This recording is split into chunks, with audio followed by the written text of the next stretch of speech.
தைப்பூச காவடி புறப்பாடு 25 முதலில் தேவகோட்டையில் எல்லா காவடிக்கு தீபம்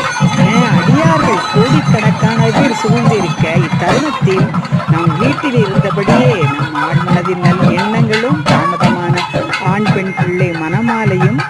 மன முறிவின்றி ஒற்றுமையான வாழ்வும் நல்ல தூக்கம் பசி ஆரோக்கியம் நிம்மதி அனைத்து